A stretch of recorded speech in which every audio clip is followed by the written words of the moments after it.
সালমান শাহর ব্যাপারে যেটা ঘটেছে যে সালমান শাহকে কিন্তু ঝুলানো হয় নাই, এই কথাটা আপনারা লেখার মধ্যে লেখেন ঝুলন্ত পাওয়া গেছে। এটা ড্যাম লাই, কেউ ঝুলন্ত পায় নাই। আপনারা এটার জন্য একটা স্টেটমেন্ট দেখেন, এনাফ আপনাদের করতে তো একটা স্টেটমেন্ট এনাফ। কারণ ওই ডিসিডিবি তখন করেন নাই, তখন কিন্তু উনি বলছেন আত্মহত্যা করেছে, মামলা এতদিন দীর্ঘায়িত হয়েছে ডিসিডিবি।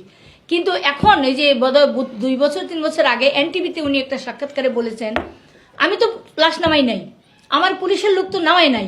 তো এখানে আমার কাছে মনে হচ্ছে যে ওই সুরথাল রিপোর্টে ডাউট আছে, তাহলে তো মামলা এখানেই খতম। এরপরে কেন অগ্রসর হয়? তাহলে তো এটা হত্যা, এটা তো আত্মহত্যা না। আমি মা বাবা আমরা গেলে লাশ নামাবো। প্রত্যেকটা সুইসাইডাল কেসে আমি রাজনীতি করি, আমার আত্মীয় স্বজন আছে, বহু মানুষ মারা গেছে দেখছি, ঝুলে আছে, কেউ মা বাবা ধরতেছে না, পুলিশ আসবে নামাবে।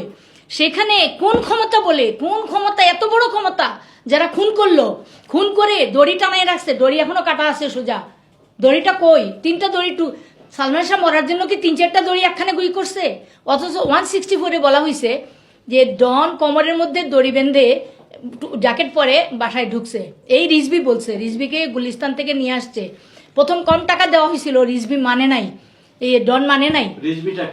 রিজভিটাই 164-এর একজন আসামি, সে 1 বছর জেল খেটে জেল থেকে বের হয়ে এসে নাকি লন্ডন চলে আসছে। এখানে আপনাদের প্রশ্নে মাঝখানে ব্রেক করছি, রিজভি লন্ডন আসলো কিভাবে? সে বলতেছে প্লেন চ্যাটার করে চলে আসছে। বাংলার একটা দরিদ্র গরিব ছেলে, যার ব্যাংকের, তাকে আমার বাসায় ধৃত ঢুকছে।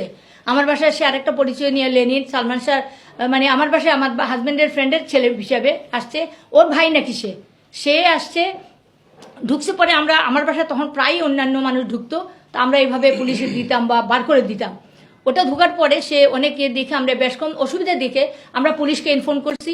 পুলিশ এসে যখন তার পকেটে অনেক বড় অ্যামাউন্টের একটা চেক পেয়েছে, তখন ডাউট করছে।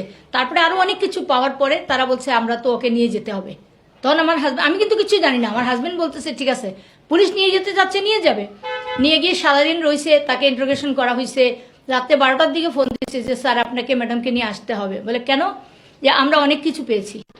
ওই যে 64-এর তার সাক্ষী একজন ম্যাজিস্ট্রেটের সামনে দিয়েছে সে, আমরা তো জানি না। এখন এরা বলতেছে আমরা শিখাই দিচ্ছি, আমরা কেমনি শিখাইলাম? ইউরো বাংলা টুরস বার্মিংহাম আমরা হজর বুকিং 2027 সালের নিলাম। আমরা স্টার্টিং পয়েন্ট 5 স্টার হোটেল হলো গিয়ে 7200, ইকোনমি প্যাকেজ 5500। এখন আদালতে যে আমাদের এই যে আপনার যে প্রশ্নে আমি আসলাম, আদালতে যে রায় হলো 24/10/25 হত্যা মামলায় রূপান্তরিত হলো। ওখানে মহামান্য আদালত বলেছেন যে এটা এই দাগ পাওয়া গেছে, তার শরীরে বিভিন্ন জায়গায় দাগ ছিল, যেটাকে ভিসেরা বা পোস্টমর্টমে এটা মানে ওইটা উল্লেখ করা হয় নাই। আচ্ছা, পোস্টমর্টমে বলা হয়েছে যে গলার মধ্যে একটা চন্দ্রাকার দাগ ছিল, কিন্তু দাগ ছিল না।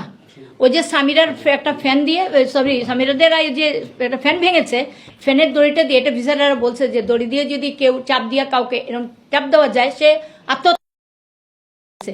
ওই একটা দাগ ছিল, কিন্তু দড়ি হলো রশির দড়ি, আর এটা হলো ফ্যানের দড়ি। ফ্যানের যে ইলেকট্রিকের তার থাকে না, সেই তারের মতন। তো সেটা মিলে এটা হলো, এটা ক্লিয়ার করতে পারছি আপনাদের।